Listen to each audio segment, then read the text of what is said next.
أعوذ بالله من الشيطان الرجيم. بسم الله الرحمن الرحيم. ألف لام ميم را. تلك آيات الكتاب والذي أنزل إليك من ربك الحق ولكن أكثر الناس لا يؤمنون.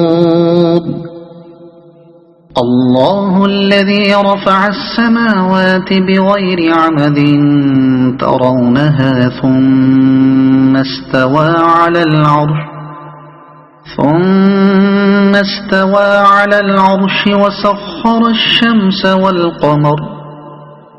كل يجري لأجل مسمى يدبر الأمر يفصل الآيات لعلكم بلقاء ربكم توقنون. وهو الذي مد الأرض وجعل فيها رواسي وأنهارا ومن كل الثمرات جعل فيها زوجين اثنين يغشي الليل النهار إن في ذلك لآيات لقوم يتفكرون. وفي الأرض قطع متجاورات وجنات من أعناب وزرع ونخيل صنوان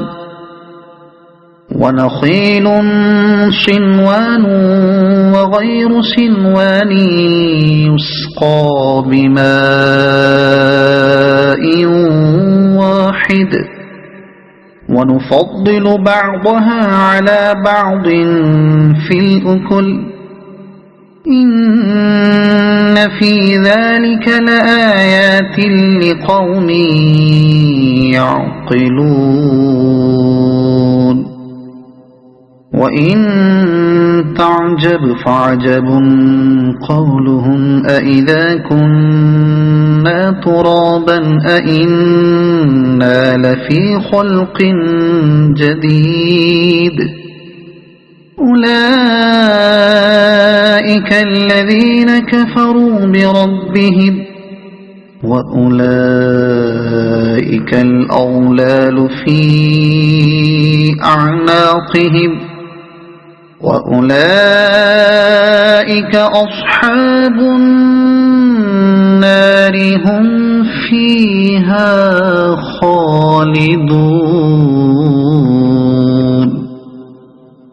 ويستعجلونك بالسيئة قبل الحسنة وقد خلت من قبلهم المثلات وإن ربك لذو مغفرة للناس على ظلمهم وإن ربك لشديد العقاب. ويقول الذين كفروا لولا أنزل عليه آية من ربه إنما أنت منذر ولكل قوم هاد. الله يعلم ما تحمل كل أنثى وما تغيض الأرحام وما تزداد وكل شيء عنده بمقدار. عالم الغيب والشهادة الكبير المتعال سواء منكم من أسر القول ومن جهر به ومن هو مستخف بالليل وسارب بالنهار له معقبات من بين يديه ومن خلفه يحفظونه من أمر الله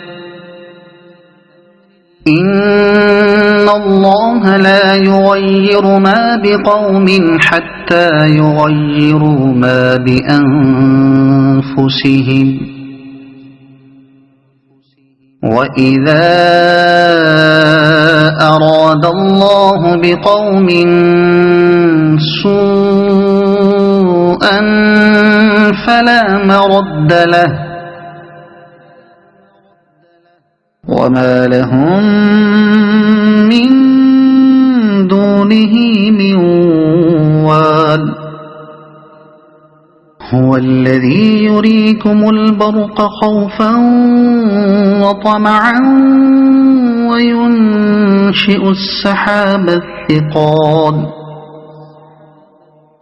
ويسبح الرعد بحمده والملائكة من خيفته ويرسل الصواعق فيصيب بها من يشاء وهم يجادلون في الله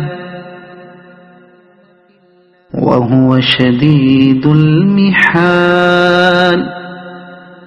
له دعوة الحق والذين يدعون من دونه لا يستجيبون لهم بشيء إلا كباسط كفيه إلى الماء ليبلغ فاه وما هو ببالغه وما دعاء الكافرين إلا في ضلال ولله يسجد من في السماوات والأرض طوعا وكرها وظلالهم بالغدو والآصال قل من رب السماوات والأرض قل الله قل أفاتخذتم من دونه أولياء لا يملكون لأنفسهم نفعا ولا ضرا قل هل يستوي الأعمى والبصير أم هل تستوي الظلمات والنور أم جعلوا لله شركاء خلقوا كخلقه فتشابه الخلق عليهم قل الله خالق كل شيء وهو الواحد القهار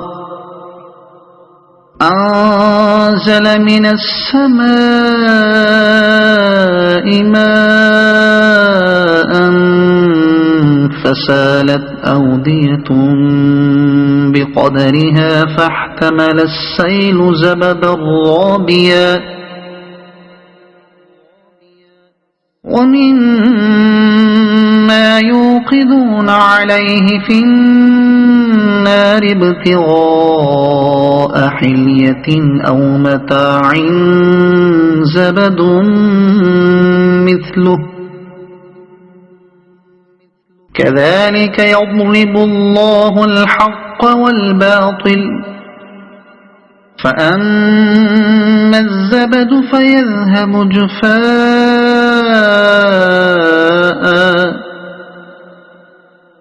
وأما ما ينفع الناس فيمكث في الأرض كذلك يضرب الله الأمثال